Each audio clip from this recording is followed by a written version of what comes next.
This original WSRE presentation is made possible by viewers like you.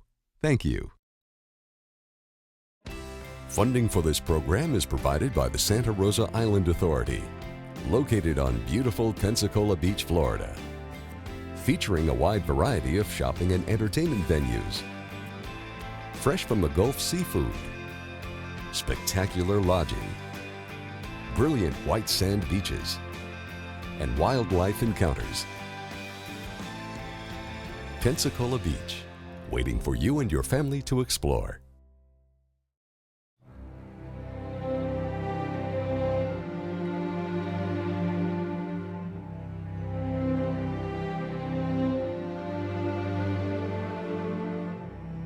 Hundreds of years of history, preserved, restored, and brought to life. Authentic colonial living, unique museums, 18th century remnants, and 19th century homes. All just a short stroll from the downtown bayfront. It's historic Pensacola Village, and if you happen to find yourself in the city of Five Flags, you'll discover it right in your own backyard.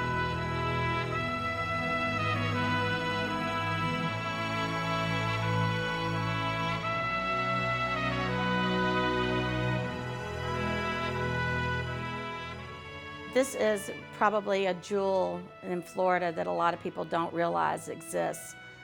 Historic Pensacola Village is an amazing place. Great buildings, great history.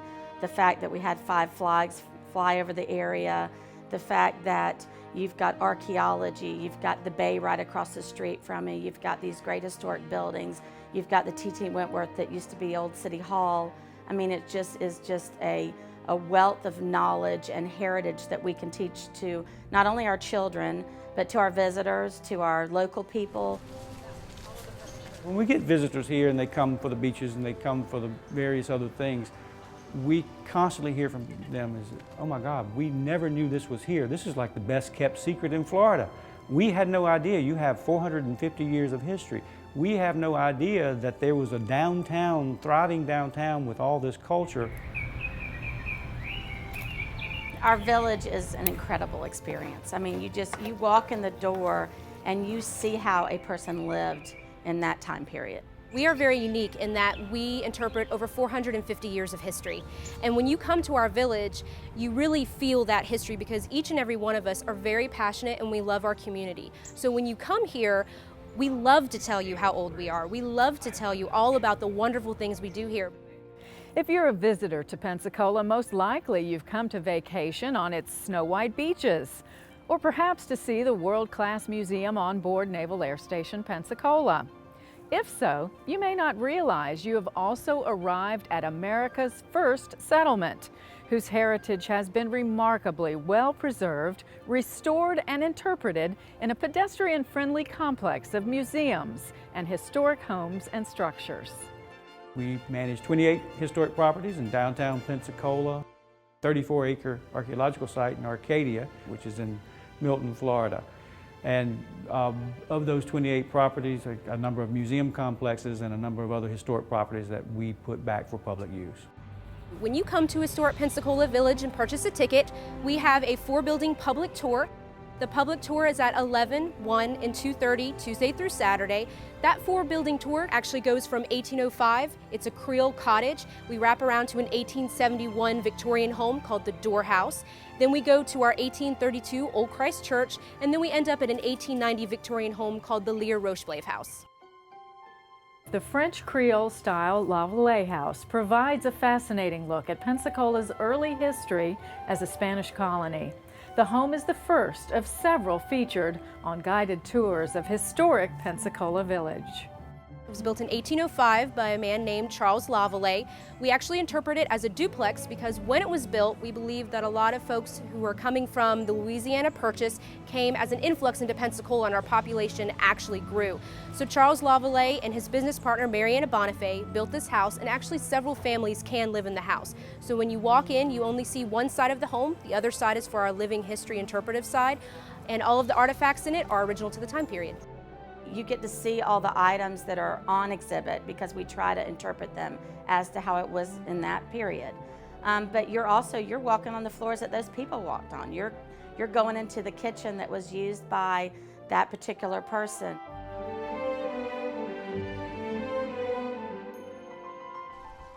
I have a personal favorite. I love the door house. The next stop on our tour is our 1871 door house, and Mrs. Dorr lived in the house. We do have some artifacts from the family when they lived in the house, and that is a two-story house, and we do interpret the first and second floor of that home.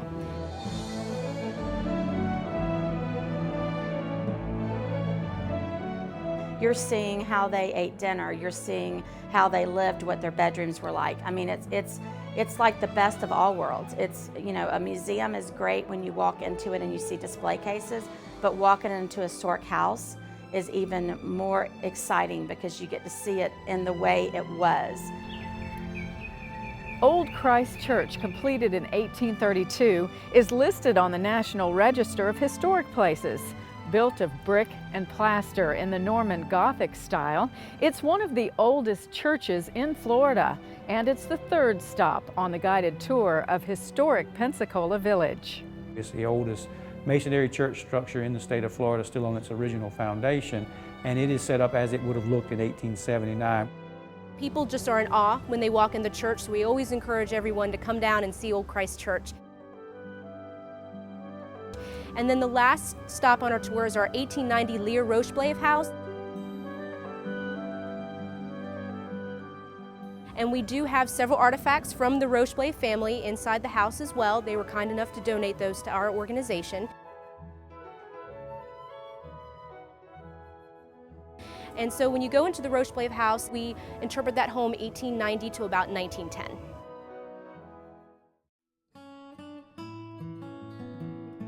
The Julie Cottage was owned by a free woman of color named Julie. We don't have a lot of information, documented information about Julie, but we do know that she was a chandler, an expert candle maker, a pastry maker, and then she owned property. So for a free woman of color in the early 19th century to own property and then also to have several jobs is something quite spectacular. And we interpret that museum for African American history to when they came to this area in 1559 through to the Reconstruction era. So in the front of the building we have an exhibit, and in the back of the building we have a vignette of a living room and a bedroom.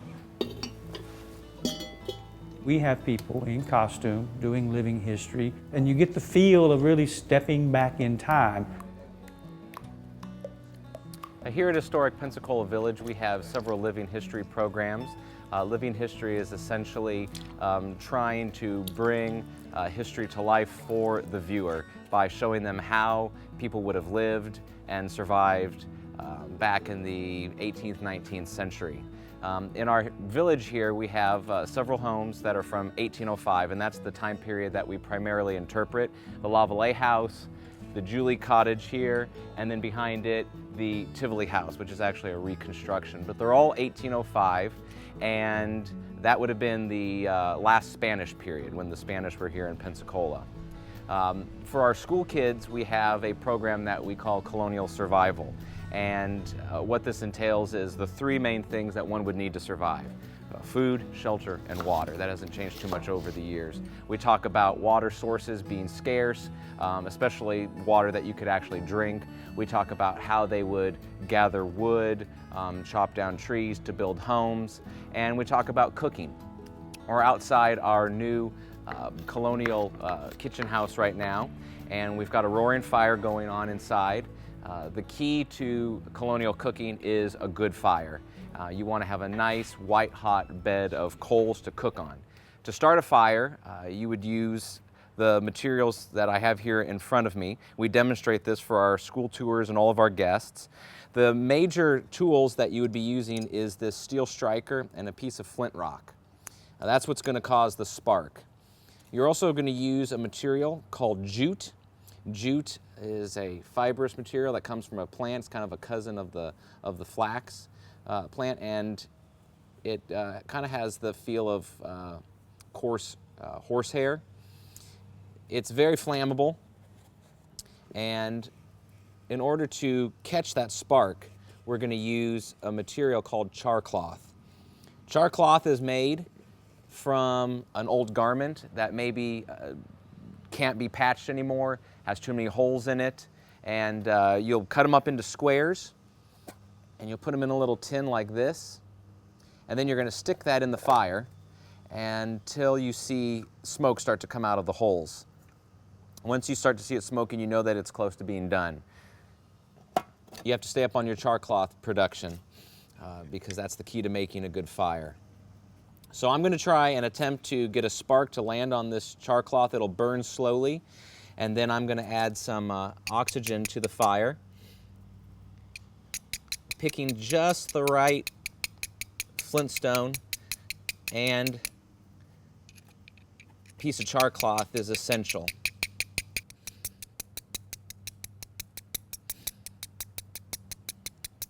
There we go.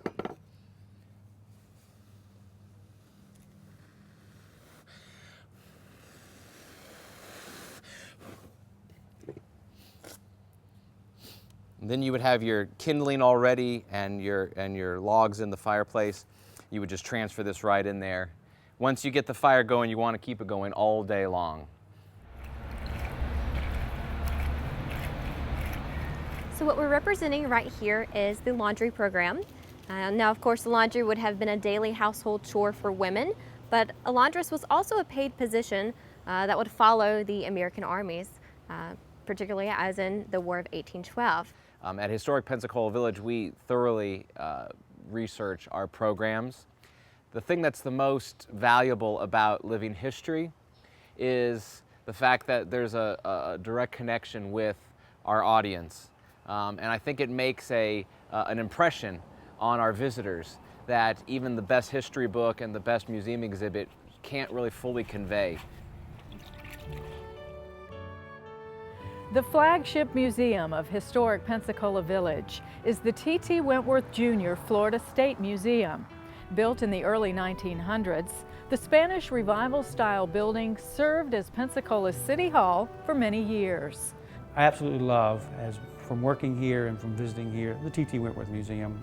We have 3 floors of exhibits. The first floor is the history of Pensacola under the 5 flags, and we change out the exhibits periodically on the 2nd and 3rd floors, and so you'll have different themes. We also have a group of curators who do all the exhibits, who take care of all the artifacts. You talk about artifacts, and our organization has been in existence coming up for 45 years, and we've been collecting for 45 years. We took, in 1983, the Wentworth collection from a gentleman named T.T. Wentworth Jr., who had a private museum here in Pensacola. Over 200,000 items. This was the largest collection ever given to the state of Florida, and it is here. It is so large that we've dedicated this entire museum to displaying artifacts from Mr. Wentworth. Converted 19th century warehouses are used for exhibits within the Museum of Commerce and at this building, the Museum of Industry. When you walk in the Museum of Industry, you get an interactive museum. We have sounds going on, touch screens, and you're going to be learning about the lumbering industry, yellow pine. You're also going to be learning about the fishing industry with red snapper, and then the brick making industry as well. When we have school kids come in, we find it very important to talk to them about the natural resources in this area and the natural resources that created those 3 industries. We also do the Museum of Commerce, which is in historic Pensacola Village, that is dedicated to what Pensacola looked like back at the turn of the last century, late 1800s, early 1900s. We recreated a street scene there of South Palafox Street, which was the big commerce street here in Pensacola. And you go in and you see the different shops that would have been there. We put scaled down models of the actual buildings that were there and a lot of the fixtures. We even have, from Mr. Wentworth's collection, one of the original electric streetcars that used to run on the streets of downtown Pensacola in the Museum of Commerce. I think museums in general have really changed the way that they are viewed. Museums have really worked hard over the last years to become more hands-on, and they've also had to become more of just a place for children. The Pensacola Children's Museum provides a playful, hands-on approach to the city's history. The museum is located in the Arbona building, built in 1882. Artifacts and exhibits on the 2nd floor are geared toward older children and adults. On the first floor, the imaginations of younger kids are engaged by interacting with displays such as a fort, a trading post, and a sailing ship. My name is Jim McMillan. I am the museum educator at the Pensacola Children's Museum, and I would like to welcome you into our time machine back in the past where the children can actually learn with hands-on activities on how Pensacola used to be. Welcome to Colonial, Pensacola. We are currently boarding the Galveston, which would have been the way the kids would have gotten to Pensacola at the time. We had no airport at the time, as you might know. As we step off the ship, one of the first things you wanted to do is go to your trading shop. We didn't have the stores that we have today. You would go here and you would actually trade or barter for goods. No credit is accepted. There is no Visa or MasterCard. So you either trade with cash or you trade an orange for an apple. Another option, if they didn't have what you need, is you can go to the local Creek Village. They would also trade. Native Americans will grow their own items, and you'll be able to trade goods that you might need, that they might have, and then you have something that they need. We also have interactive exhibits in the back talking about identifying the native animals. You have sounds and pictures. And then we challenge the kids to come over here and actually put the magnetic animal in the right scene so that we know what they're actually learning. Now, when you come this way, we have the fort. Of course, every city needs protection. So you have the good old military at the time. We had the French, Spanish, and the British flags, those were nations that were here during colonial Pensacola. The Americans came much later on. As we move down this way, you'll move into your luxury home, or what they called a luxury home back then. This is an example of the Lava Lake House, which is actually located in historic Pensacola Village. You will notice when you come in that there is no running water. There is no kitchen per se. Everything is done outside. So you have your basic furnishings. You have a bed that's not exactly the most comfortable in the world, but it's something you can sleep in. That's life in colonial Pensacola. It's a great place to bring your kids, but you still have that adult factor coming in, and you need to make sure that you're educating them and that they understand what they're looking at too. I think this museum in particular, the Children's Museum, has done a great job doing that. They took an existing building, they've revamped it to become a children's museum, but they kept the exhibits and the labels and the history so that anybody enjoys it. So that if I walk in there tomorrow with my kids love it, but I also learn something. You know, historic Pensacola Village, it is in the center of what the historical hub, as you might want to call it, of Pensacola history. Just north of us is the battle site at North Hill, where Bernardo de Galvez defeated the British in 1781. I mean, it's just, you could walk there, it's not very far. We've got just to the east there's Fort Barrancas, that was a Spanish and then even used during the Civil War area, where the Naval Aviation Station is, the Naval Air Museum, where you learn about the history of naval aviation there. Just across the bay is Fort Pickens. It is on par with Fort Sumter as being the first battle of the Civil War. We've got this huge coastline that there's a whole documented group of shipwrecks and various things out there. There are museums, not only our large museum complex, but there are a lot of other smaller museums. The Kena House Museum, the Pensacola Lighthouse is a wonderful venue to go and look. And it's just amazing that you've got so much history in such a small, concentrated area. Mix in with that this great group of art museums and art galleries. You can't come see it all in a day. It's a good problem for a community to have, whether to be known as a destination for recreational tourism or for cultural heritage tourism. In the context of Florida, I would say that this is a very unique environment. You've got other places all over the state, from Key West up to St. Augustine and over to Pensacola, that have unique pieces that you can go and look at and see. But with here, you've got the beautiful beaches, you've got great history. It's hard to imagine a square mile packed with a more diverse array of landmarks, culture, arts, entertainment, dining and recreation than downtown Pensacola.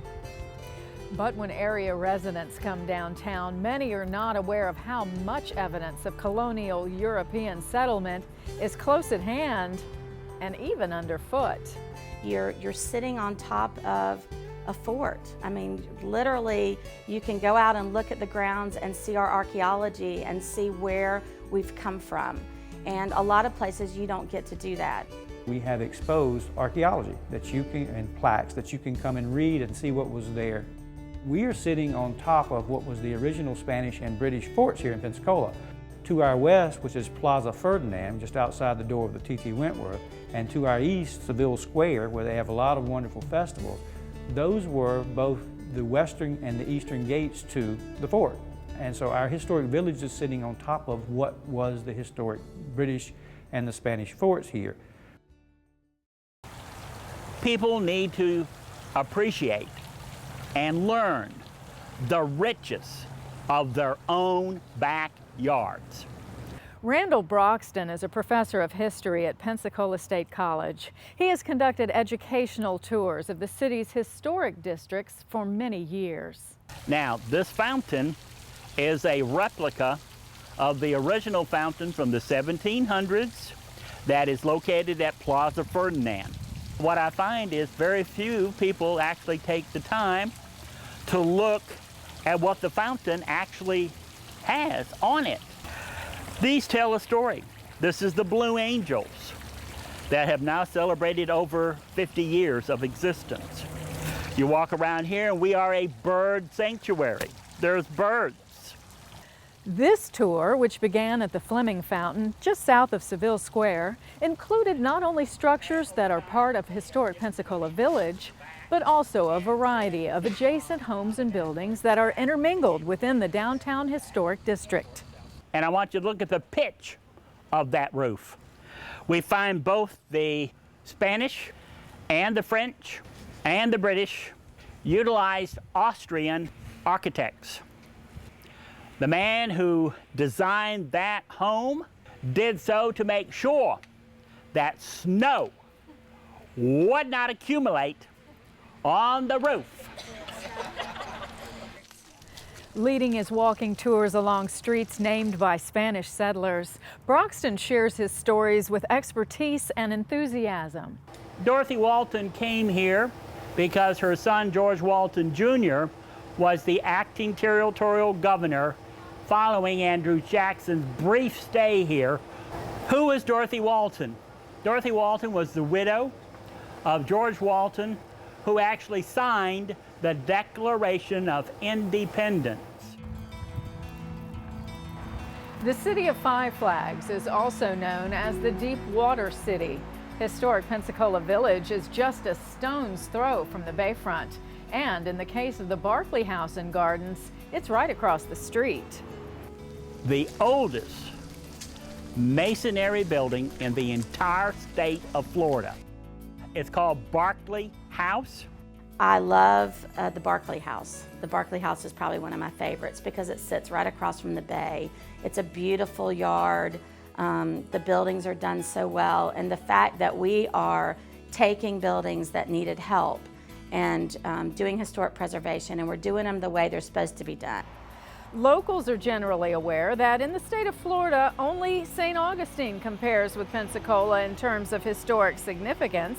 What made the location so attractive to European settlers was its magnificent bay and the sheltered, deep water anchorage it provided for military ships and merchant vessels.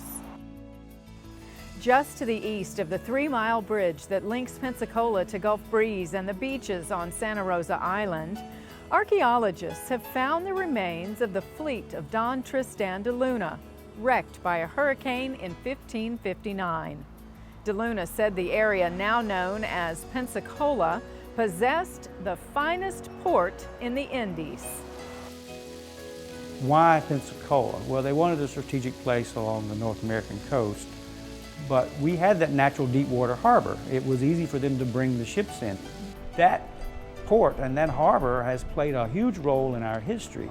The inhabitants of Pensacola, and I mentioned the Lavallee House and the Julie Cottage, all of these people came here primarily by the sea. I think people should be very proud of what they have. They've got beautiful areas on the beaches, but then they've got this awesome place that sits down here that has all this history that's helping do historic preservation. It's so unique. It's very different than just going to a museum. You're going to me, an entire village of museums, but they're also operational businesses there, and you can eat somewhere close by. Just walk down through the section of Zaragoza Street that goes through historic Pensacola Village. You don't have to go into the houses, you don't have to go into the village itself, but you walk down there and you get the feeling that you've stepped back into what Pensacola was. Within this realm, we do our very best to represent how it would have been to live back then. The core area of historic Pensacola Village is located just west of Seville Square, near the downtown bayfront. From Interstate 10, take I-110 south to the Garden Street exit and go south on Tarragona Street. Travel 5 blocks to Zaragoza Street, turn east, and the Welcome Center will be on your right. From US 98, follow Bayfront Parkway, then go north on Tarragona and turn east on Zaragoza. We hope you've enjoyed this look at historic preservation and heritage tourism in Pensacola. We'll see you again next time, right in your own backyard.